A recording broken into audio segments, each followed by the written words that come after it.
What's up, everybody? Welcome back to another Marvel Snap video. Today I got a movement deck for you guys. If you didn't know, next season is a Spider-Verse theme to align with the new Spider-Verse movie coming out, and a lot of the cards that we're going to get next season are actually focused around movement decks.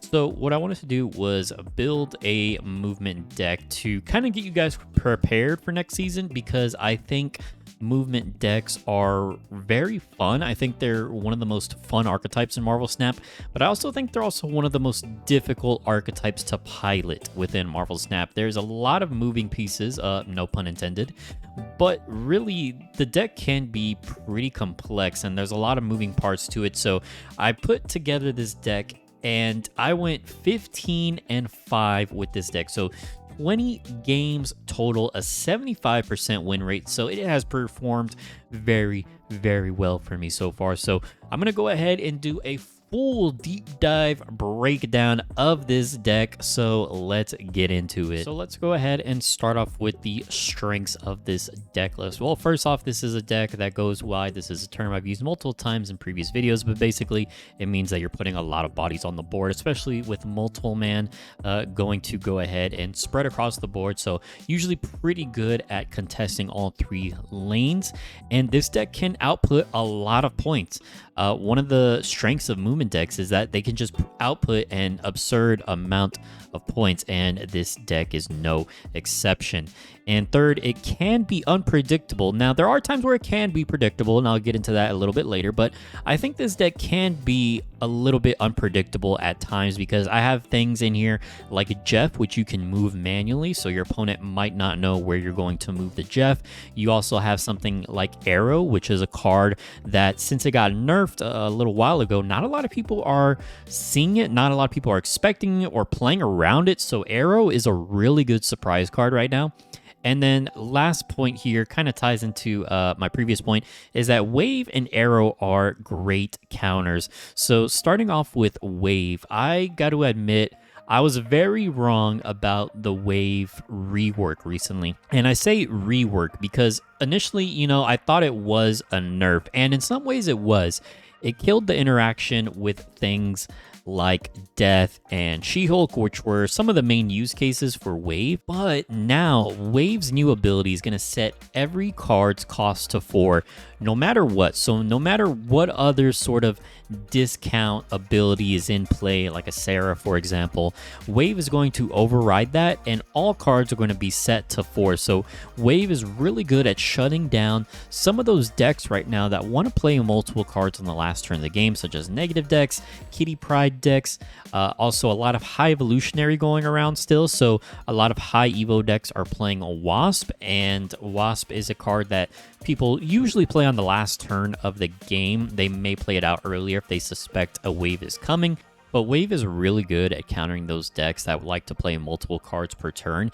And this is a deck that usually just wants to play one card on the last turn of the game anyways, with that being usually either Heimdall or Aero. And Aero just goes hand in hand with Wave because your opponent is limited to playing one card, and Aero is going to move that card to whichever location you want. And usually if you're ahead by this point in the game, you can lock in the game with a Wave and Aero combo, unless maybe your opponent plays like Doctor Doom on the final turn of the game. Then Aero really isn't doing much there. But Aero is it's been catching people off guard and can really get you some cubes here. And another thing is that Aero is a really good counter to Galactus right now. Galactus is still a very prominent deck in the meta, and Aero was one of the cards that would counter Galactus a lot before its nerf. So Galactus players are not really expecting Aero right now because no one really plays Aero, and again, it's just so much surprise value. And one other little strength here that I didn't put on the graphic here, but something I forgot to mention, is that this deck, it can surprise people, because I've gotten into some games where people just see me play like a multiple man and they're like, oh, it's a movement deck, and then they snap on you, right? Like, oh, they think, oh, it's a movement deck, oh, this is going to be an easy win. Well, it's not always going to be an easy win against a movement deck. It can catch you off guard. So a lot of people think they're going to be confident with you and they're going to stay in the game. They're going to snap early against you, but you can snap back and you can get like 4 or 8 cubes usually pretty easily with this deck. So yeah, this deck it can catch people off guard essentially. Next up, let's talk about the deck weaknesses. So earlier I did mention the deck can be unpredictable. Well, on the flip side, this deck also can be predictable. And mainly that's going to be Heimdall, because Heimdall is usually going to be your most optimal finisher on turn 6, and your opponent can usually just kind of calculate how many points you're going to output with Heimdall and say, okay, do I want to stay in this game? Can I beat it? Yes, I'll stay in this game. If no, then I'm just going to go ahead and retreat. So this deck can kind of be predictable at times. And then the second thing is it can be difficult to pilot. This is a very complex deck. I'm going to go ahead and I'm going to break down a turn-by-turn guide for you guys. But just keep in mind that that's a very general guide. That's like a best case scenario of what you want to be doing each turn. But, the locations are really going to factor in how you play your cards, where you play them, where you move them to. So this is, I would qualify this as like a more advanced deck. It's not very easy to pilot, but I'm going to try and break it down and make it as easy as I possibly can to explain it for you guys. Third weakness of the deck is problematic locations. Some of these locations can really screw you over. Just a lot of those locations that say like you can't play X cards here for whatever reasons. They did remove some of them in the most recent patch, but they did just also add another one, the one deep space where it says card text is disabled here. So some locations can be kind of tricky to play around. And yeah, they can be annoying to deal with. And then the last thing is board space. If you're going up against a deck that wants to clog your board with things like debris, green goblin, hobgoblin, that might be an issue for you, because this is a deck that likes to move around cards a lot, and in order to do so you need to have space on all of your locations, and you don't really want to be filling up your locations until the last turn of the game ideally. Now we do have some things to kind of counteract that, like Killmonger, for example. Killmonger is going to clear up some junk on the board like rocks, raptors, ninjas that are going to spawn from the locations. You also have Cloak to shuffle things around, right? So board space can be an issue, but we have some cards in here to kind of help us deal with that. And when do you want to snap with this deck list? Well, there's a few times that, I think are good to snap. The first one being you have the multiple man combo in your hand. And what is the multiple man combo? It's basically when you have multiple man on turn 2 and then Hulkbuster on turn 3, you then have a 7-point multiple man that whenever you move him around on the board, it's going to spawn another 7-point copy. So usually that combo is like the main kind of bread and butter combo of this deck that you're looking for, and if you have that in hand, then you're probably going to be good to snap. Next up is the locations are favorable. So earlier on I talked about one of the weakness being some bad locations can mess up this deck list. If you have some locations that work fine with your deck, or maybe even some locations that improve your deck or can help your deck, such as Kunlun or the Bifrost, then by all means go ahead and snap on those locations. And third off, again, this is something that can be said for just about any deck, so really just kind of good advice for any deck. But before dropping a big counterplay, that could be something like dropping a Killmonger to destroy an enemy opponents like Kitty Pryde or Nebula. It could be playing a wave on turn 5 if your opponent is playing like a Sera deck, or it could be before dropping an Aero before your opponent is playing Galactus. You want to snap before you drop your big counterplay. That way you can get 2 cubes instead of 1. And on the flip side, when do you want to retreat with this deck? Well, again, unfavorable locations. Those locations where you can't play cards in there. One location that really sucks for movement decks is Fisk Tower. Whenever a card moves there, it gets destroyed. So that can be a problem for you. So if you have Fisk Tower, you may consider retreating, or just other cards, that kind of limit your play lines in your board space, such as like Sanctum Sanctorum, where you can't play any cards there. at all. But on the flip side, if Sanctum Sanctorum is in the middle or the left, you can move cards into there with Heimdall. But if Sanctum Sanctorum's on the right location, for example, then you don't really have any way of putting cards into there except for Jeff. Jeff will kind of help with those troublesome locations, but sometimes they really can mess you up. And then second, when your board is clogged, maybe your opponent is playing a junk deck and they give you a hood with Viper, they play Debris, they give you Titania, and maybe you just didn't draw your Killmonger to really help you out there, you're probably just going to want to go ahead and retreat in that situation. And then third off is when you did not draw your counter card. So this kind of just depends on the certain matchup, right? Like, let's say you know your opponent's going to drop a Galactus, but you don't have a way to counter it with like your Aero, go ahead and retreat from the game. Or if your opponent is playing like a Sera deck or a negative deck and you didn't draw a wave, just go ahead and retreat in probably most of the situations. Maybe sometimes it'll be okay to stick in if you think you are confident enough to output enough points. But you know, sometimes if you don't draw your counter card, it's okay to just retreat. And now let's break down the specific cards in this deck. I put them in a couple of different categories here. So starting off, we have your movement targets, and these are the cards you want to move to get points out of them. So first off, we have Multiple Man. Whenever he moves, he's going to add a copy to another location. So very good at just spreading points across the board. And then we have Vulture. Whenever he moves, he's going to get +5 power. So even if you move him once, he's going to be a 3/8, which is very, very good value. Next up, we have Movement Enablers. These are going to be the cards that move your movement target cards. So that's going to be Iron Fist, Cloak, and Heimdall. Iron Fist, you don't necessarily always want to play on turn 1. I'll go ahead and talk about the turn by turns later. Cloak, just keep in mind that it'll also allow your opponent to move their cards, and then Heimdall is usually going to be our big finisher. And then we have tech cards here. I've already talked about these a little bit here, but we have Aero, Wave, Killmonger. Again, Aero just good at countering Galactus, Wave countering decks that like to play multiple cards, and Killmonger to counter those decks that like to play a lot of one-cost cards. And you might be wondering, well, why do you have Killmonger and Iron Fist in the same deck?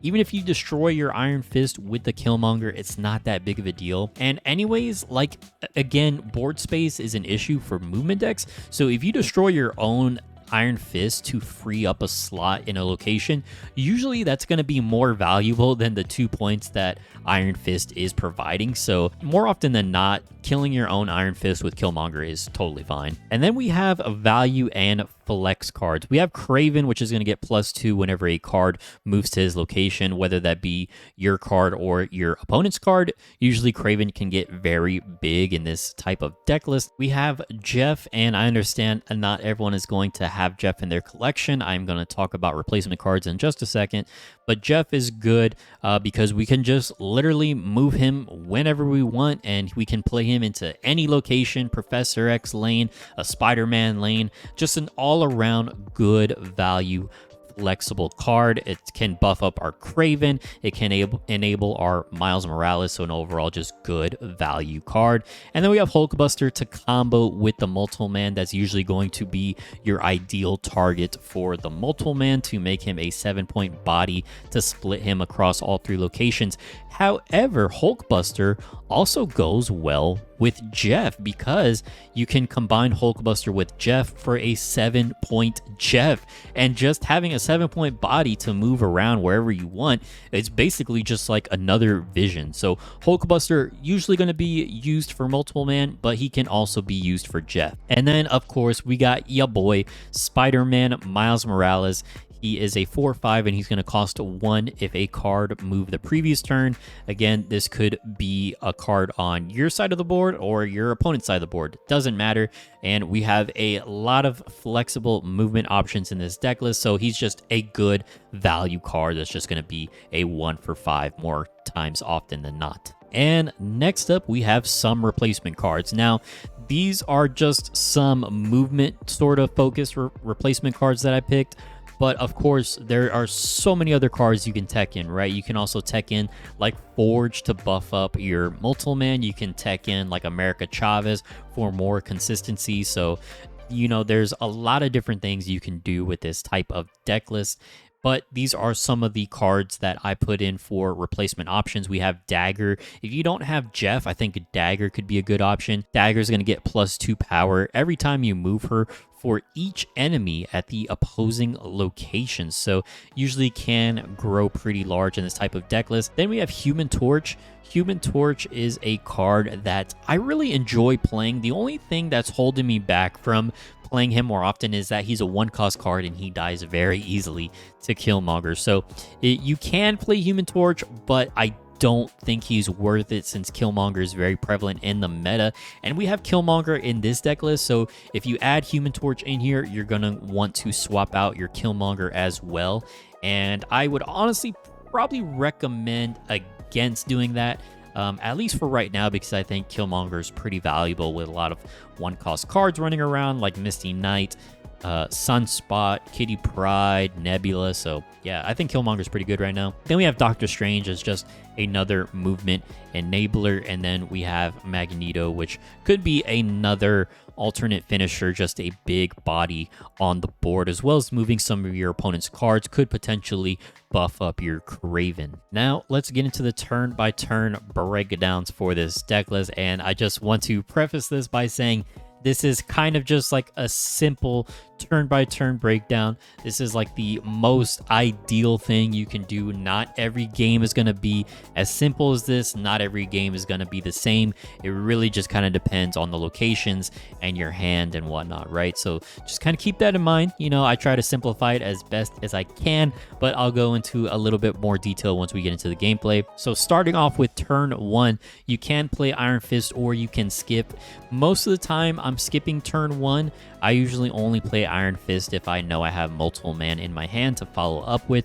If you don't have multiple man in your hand, I would say just skip turn 1. Then we go to turn 2. You can play Iron Fist or a 2-cost card. If you have a Vulture in your hand, it could be good to play Iron Fist and then play Vulture next turn to just automatically buff Vulture up to a 3/8, or you could just, play one of your 2-cost cards. Turn 3 is where things get a little bit tricky. We have several options here. So Hulkbuster, if you played multiple man the last turn, that's usually going to be like the ideal scenario, is you want to play multiple man by himself on a location, by the way, because Hulkbuster is going to merge with a random card at that location. So if you have multiple man plus another card at the location, it's going to be random. So you always want to play multiple man by himself if possible.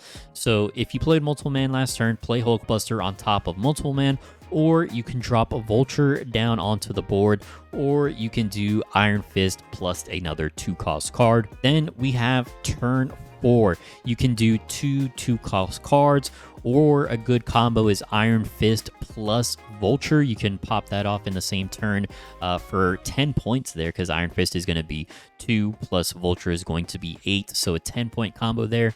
Or if a card moved the previous turn, you can play Miles Morales for 1 energy and then use 3 energy left over for whatever the most optimal play might be. Again, this is where things get a little bit complicated, right? Depends on locations and things. And then turn 5, usually going to be wave plus 2 energy. So that could be wave plus like Cloak, could be wave plus like Miles plus Iron Fist, wave plus Jeff, whatever it might be, right?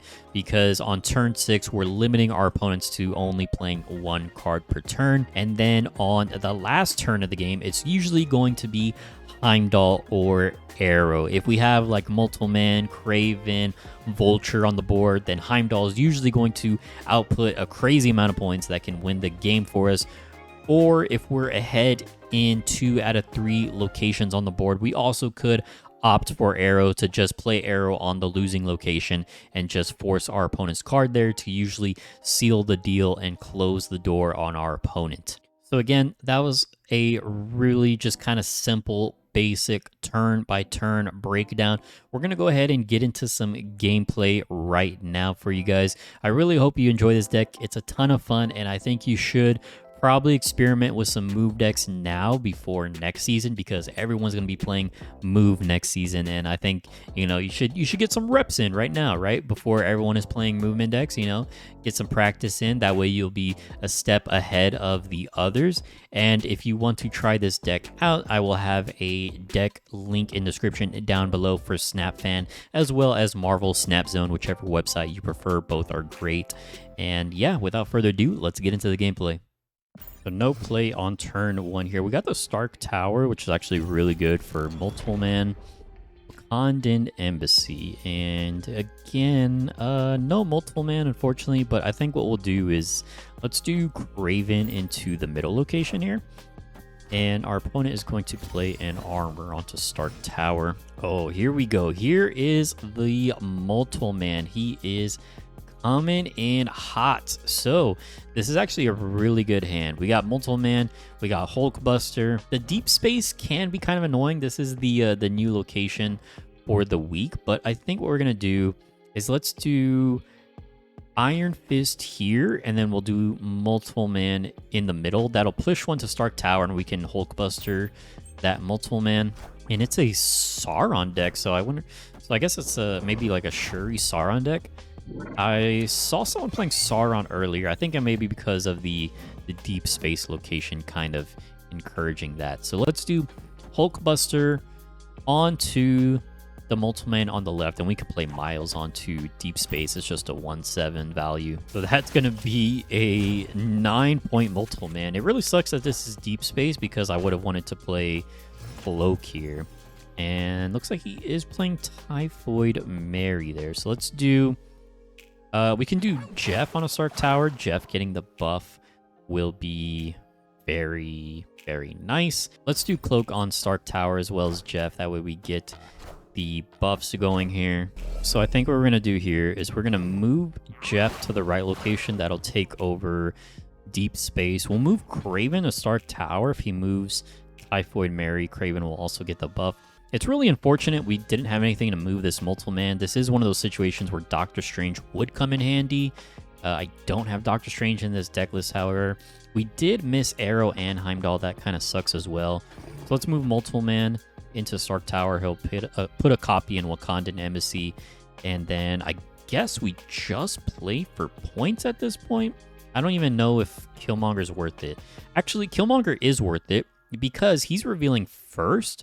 So he could be playing Ebony Maw in this deck, maybe even Titania as well. So let's do Killmonger here, and then we can do Wave here as well. Taskmaster is going to copy the Red Skull. So he goes really hard on the left location here, but this is actually going to take the win because, as I called it, Killmonger destroys the Ebony Maw on the right location. And a really awkward play line for us, but we end up getting the job done here. So good game. But yeah, I can't help but think our opponent went too hard with the Taskmaster on the left. He definitely should have played the Taskmaster in the middle there. Okay, so this might be a situation.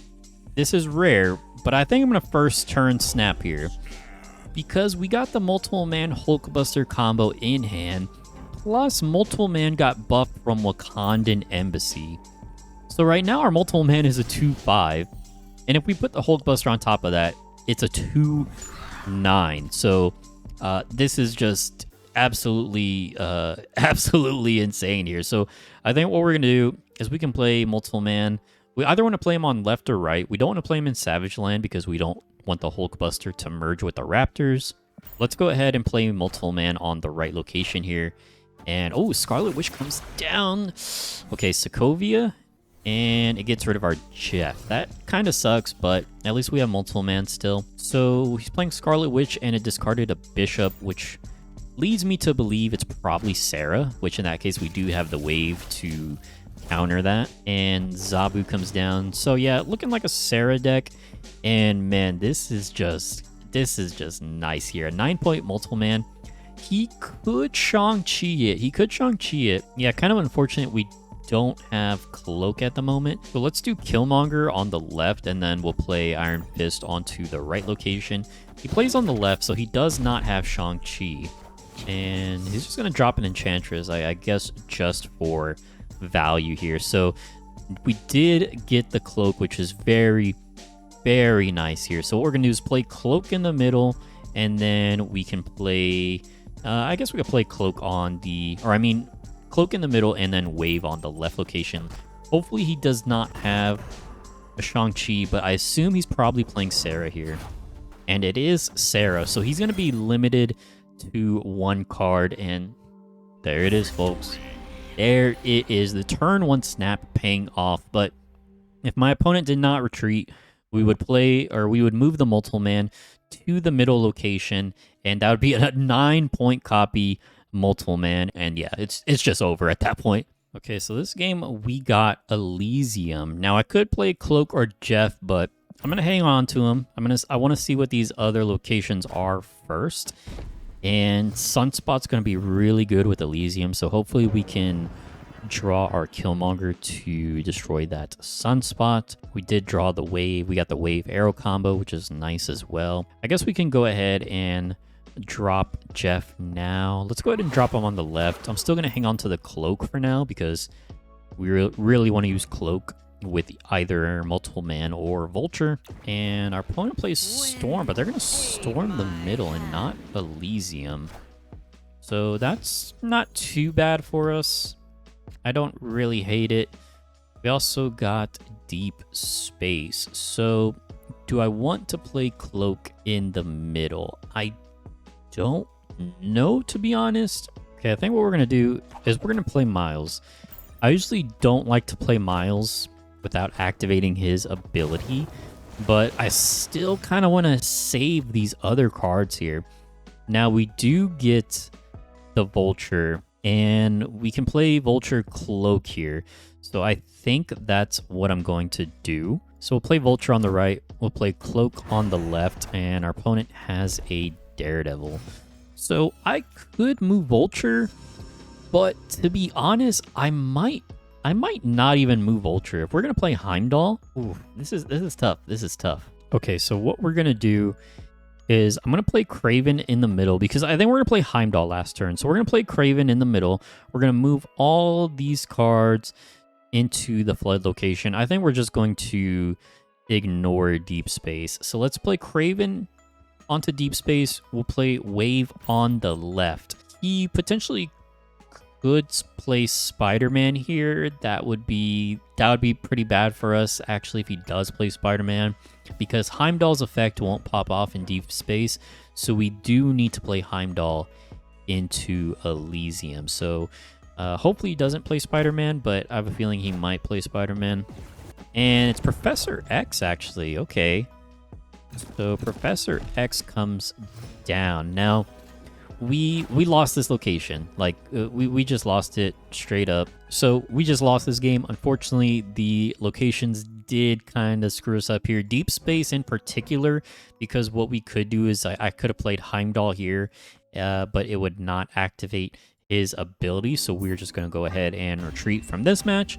But we only lose one cube, so not too bad. We'll just move on to the next one.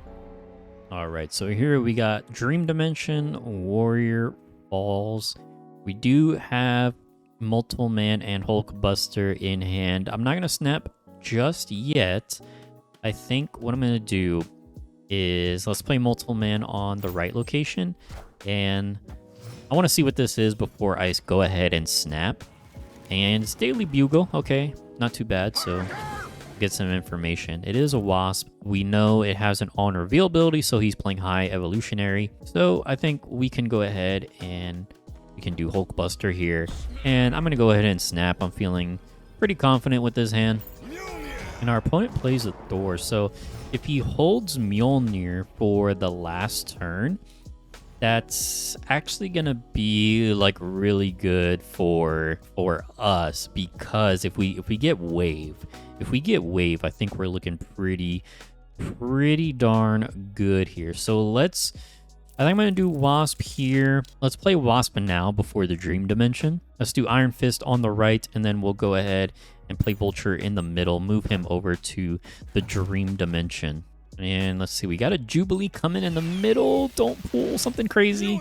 Okay, pulls Mjolnir, which is not great.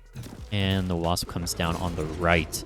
That kind of sucks hitting our multiple, man. Yeah, Dream Dimension kind of screwed us here. We could have played 2 cards, but now we can only play 1. And I think the best option here is to just go ahead and play Cloak. So let's play Cloak into the middle. Do I want to play Cloak in the middle? If I play Cloak in the middle, I can move both Multiple Man and Vulture here. So I think I'm going to do that. I think I'm going to play Cloak in the middle. And our opponent plays a wave. Okay. Well, you know what? I am totally fine with that. I do not mind that at all. Let's move Multiple Man. And we can play Aero on the left. I don't even know if I should move Vulture. I don't even know if I need to move Vulture, to be honest. I guess we can just for some extra points here. And you know what? Even further, we can move the Wasp here. That way, the Wasp will get destroyed by Warrior Falls. So I think this looks good here. And okay, so our opponent moves into Warrior Falls with Wave and Thor. We're going to pull this card to the left. Probably a Hulk. I'm assuming it's a Hulk. It is a Hulk. And the Wasp takes the fall in Warrior Falls. And that is how we do it, ladies and gents. All right, our hand looking good here. We got our Multiple Man combo. We got Heimdall. And there is Hala. You know what? I'm feeling a little spicy. I'm going to play into Hala. And I'm going to snap on this guy, the Bob. What you got for me, the Bob? Okay, our opponent's also playing into Hala. Oh, it's an armor. Okay, so we are safe, really, no matter what here. And Baxter Building. So these locations are not bad at all for us. We just probably don't want to play like a lot of bodies into Necrotia because of the -2. But other than that, these locations aren't too harmful for us. Oh, they got that. They got that sick Jeff variant. I'm pretty jealous of that. I ain't gonna lie. So they got Jeff and Nebula onto the Baxter Building. And you know, this is a good hand. This is a good hand. So what we're gonna do is we can do Cloak over here. That's going to stop the Nebula from growing. And we can move our Multiple Man there. And even further, we can play Kraven here. That way Kraven will get the buff from Multiple Man moving over here. Wasp and Sunspot, so it is another high Evo deck. Can we beat the high Evo meta? And good for him for putting that armor down because all of his cards would have been destroyed there. So let's play Multiple Man over here. And let's play Jeff over here. Once again, stop the Nebula from growing. And we are going to play Wave. That is just absolutely beautiful. 6-point Multiple Man. We got the Kraven on the board. And he plays a Spider-Man onto Baxter Building, which I don't think we care about too much. Yeah, I don't think we mind too much, to be honest. So now here, Heimdall is going to be the best play, but we got to decide if we want to play him in Hala or Necrotia. And let me tell you guys real quick. Take your time with playing Heimdall. Like, don't just slam Heimdall. Like, take your time and figure out what is the best play for your Heimdall, right? Because we have a timer here, and we can use it. Like, if your opponent starts emoting you or whatever, like who cares? Like, ignore them. Like, this time is for you to think. So use this time. So after thinking it out for a little bit, I think I'm just going to play Heimdall on the left. I'm not going to move the Jeff. We're going to lose Baxter Building, I'm pretty sure. But I think that's fine, to be honest. So let's see. It's probably just like a Hulk. And yeah, that's a 10-point Kraven. We just don't care. We just don't care about losing Baxter Building.